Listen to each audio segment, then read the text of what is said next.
First entry. Today I walked the hill at dusk. The wind was warm and smelled like fennel and sun-baked grass. The shadows were long and golden on the trail. I felt for the first time in a while like I was part of the landscape, like my body wasn't separate from the world but shaped by it, shaped with it.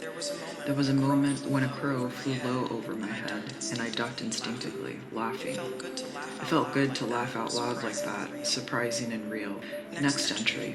I think I'm starting to feel myself again. Not all the way, but enough to notice. There are certain moments when I remember to look up.